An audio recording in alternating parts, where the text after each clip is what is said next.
Maybe the prospect felt that the whole reason you were there was to try to qualify them to make a commission. You might have lost trust because you weren't asking the right questions. If your processes are broken, people are going to want to talk to somebody else. When we hear certain language patterns, our brain instantly goes into this is a sales mode. When our brain goes into this is sales, we are unable to make rational decisions because sales to most people is slimy, probably to you too. We don't solve until we know what we're solving for. We don't know what we're solving for until we've disarmed the prospect. So that's why a lot of real estate agents say, I'm not a salesperson. I'm a person that's here to help get the person what they want, when they want it, and how they want it.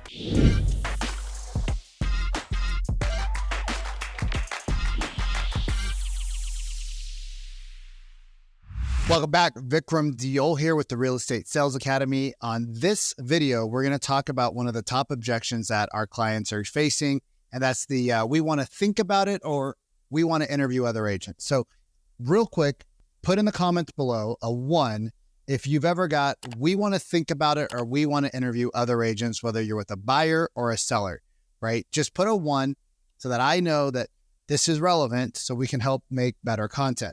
So if you've ever got a prospect, right, you're sitting down with them, you go through your presentation, maybe your presentation's not as good. And if you're getting this objection a lot, right, then you're definitely doing something inside of your presentation to trigger sales resistance, to not tie them down and anchor them in with TRIZ, anchor questions. And it's something that we could teach you inside of one of our group calls or inside of our group training programs and our online portals. If you're an agent right now and you're getting people that say this objection to you, right? I need to think it over, right? Can we call you back next Tuesday? Do you truly believe, right? Do you truly believe that these people are going home and actually thinking and contemplating and like, oh, I wonder what's the right choice? Or do you think that they're going to end up picking somebody with no metrics? It's going to be based off of how they feel. It's going to be based off of maybe that person they jived with better, right? They had a better personality fit, and they feel like that's the best person for the job, which probably isn't a really good metric, right? So the reason why people get, I need to think it over, or can I call you back next Tuesday, is because of one is we triggered, right? We triggered sales resistance. And this can be through tonality, right? Maybe the tonality you used was off, the pace, maybe the way you were asking the questions, right? Maybe the speed you're asking, right? A lot of the newer agents that we train, even agents on our sales team internally, when they start learning the script, they just read through it without pausing, right? They lack the conversation, right? They're not being conversational, right? So I call this the TPC method, tone, pace, and conversational, right? So one of the reasons why you could get people that want you to call them back is you triggered sales resistance. The tonality was wrong. Sometimes the way that you're trained to say things, or maybe you're not trained, which would be even worse. It could come across condescending instead of empathetic. If you're speaking too fast, it can come across salesy. If you're speaking too slow, it could come across as unsure.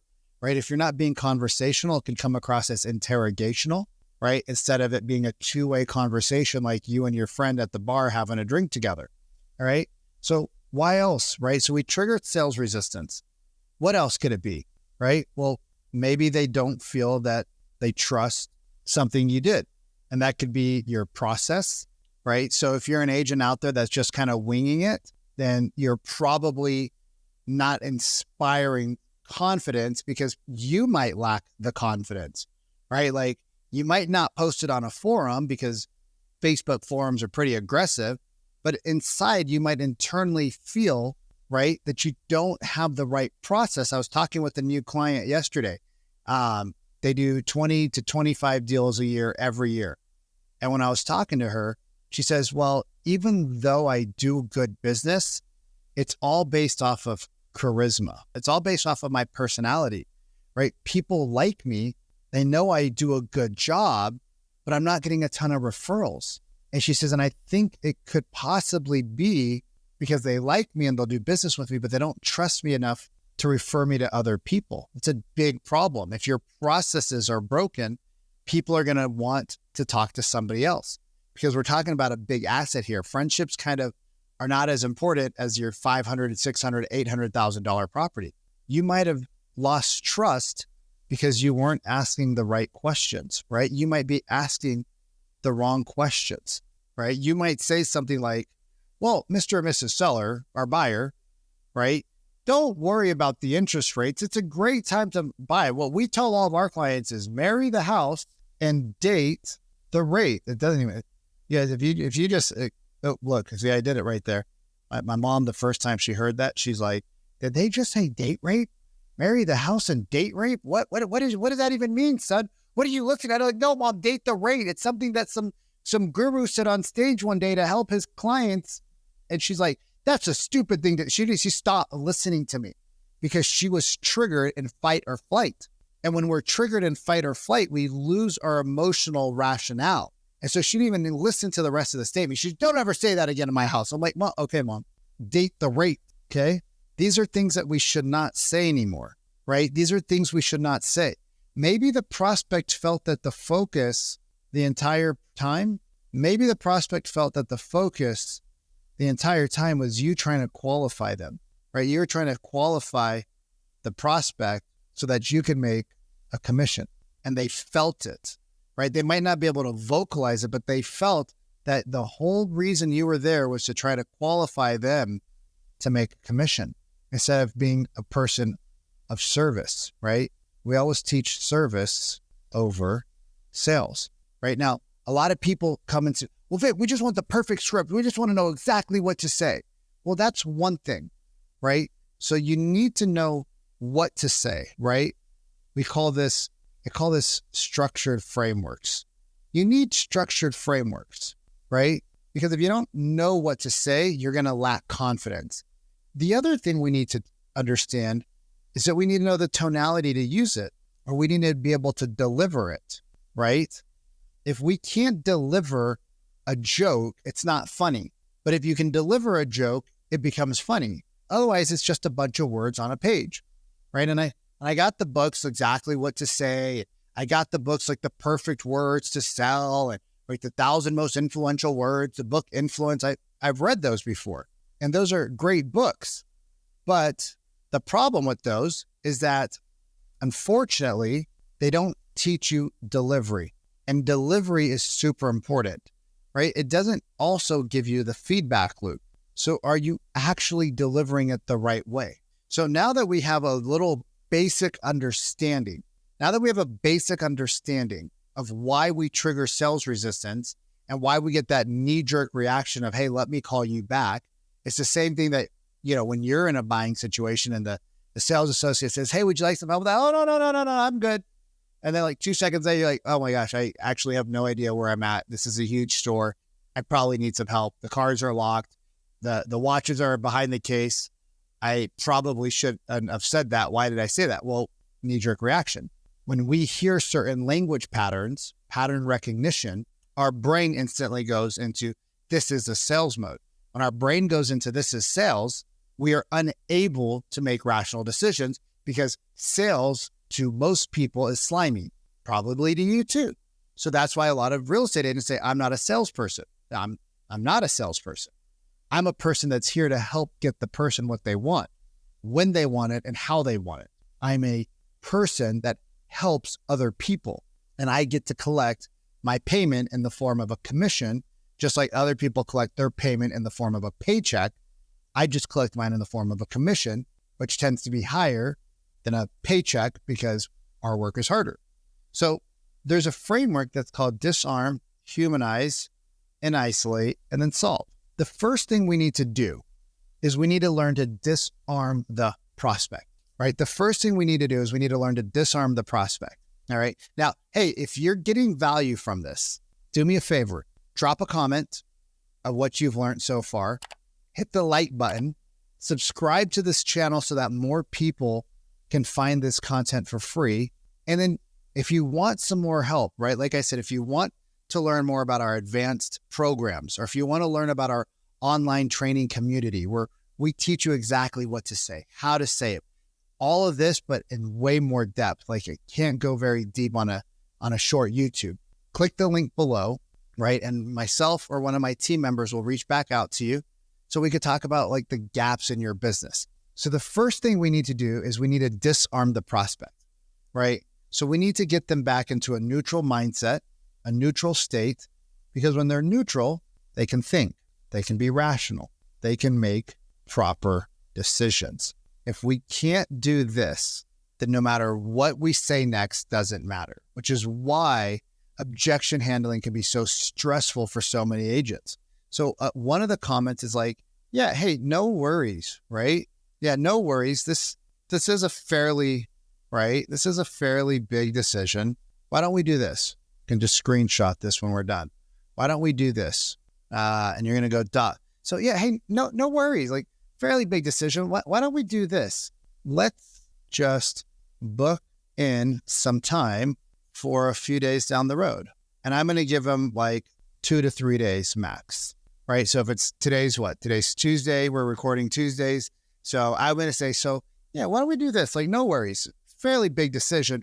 Would it be cool if we could just book in a second appointment for Thursday, maybe same time? Let me just pull up my calendar here and grab my phone, right? And they're going to be like, oh, cool. Yes, he's out of my hair. We're not done there, right? So that's the first part, right? That's how we disarm them. The second part is we have to have a human conversation, right? So think about it. If you were sitting down with one of your family members and you guys were, Thanksgiving dinner, and they go, oh, I wanted to buy a house and I was talking to this agent, but, I just da-da-da-da-da-da-da. You're gonna be like, oh my God, tell me more, right? What do you mean when that agent, like, why didn't you like the agent that was referred to you? Tell me about what happened, right? You're going to go get curious.